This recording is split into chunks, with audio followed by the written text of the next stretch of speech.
Dziś obchodzimy drugą ważną rocznicę, 98. rocznicę Cudu nad Wisłą, tego wiekopomnego wydarzenia, które uratowało świeżo co odzyskaną niepodległość przed nawałą bolszewicką. Nie jeden żołnierz z 1920 roku, który był wcześniej przymuszony do walki i służby w państwach zaborczych, jeszcze nie przywitał rodzinnego progu, a wcześniej poszedł często i na ochotnika. Zanim zawitał w domowe progi, poszedł na front bronić Rzeczpospolitej, tej, która niespełna 2 lata, 18 miesięcy po I wojnie światowej odzyskała niepodległość.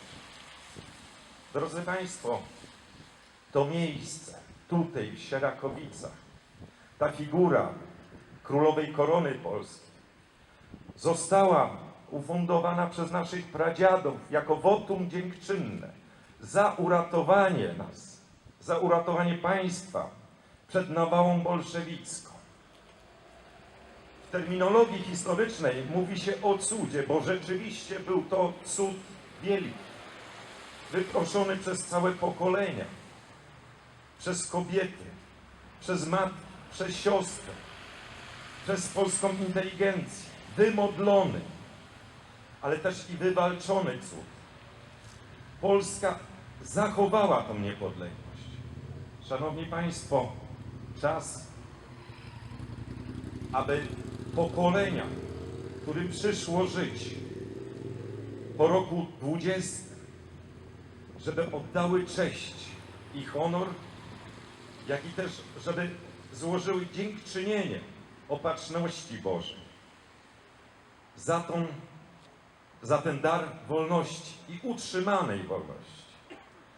Drodzy Państwo, to, że był to cud, że to było też i zapora przed dalszą nawałą na Europę, uczą nas o tym historycy.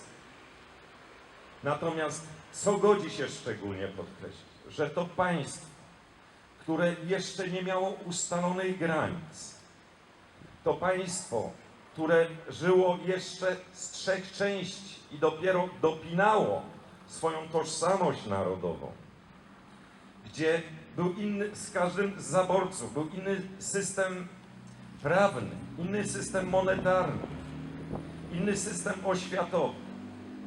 I to, że można się było przeciwstawić tej potężnej, dzikiej, można powiedzieć, nawale bolszewickiej, to rzeczywiście to był jeden z cudów.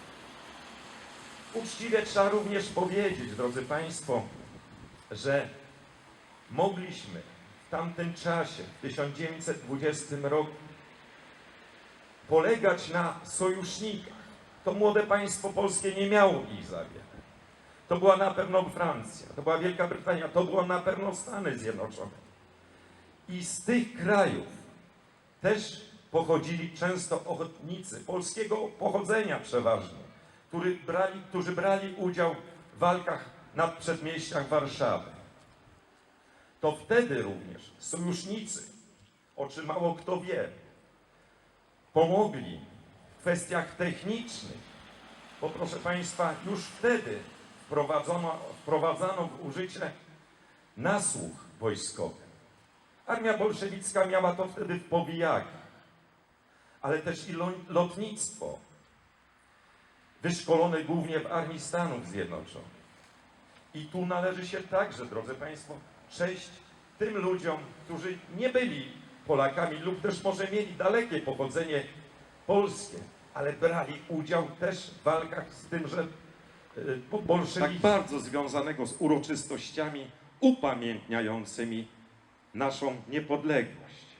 To, co wspominałem niedawno, 3 maja, że właśnie 15 sierpnia zamierzamy na mocy uchwały Rady Gminy poświęcić i oddać to rondo, nazywając go dla upamiętnienia oczywiście odzyskanej niepodległości rondem 100-lecia niepodległości Polski.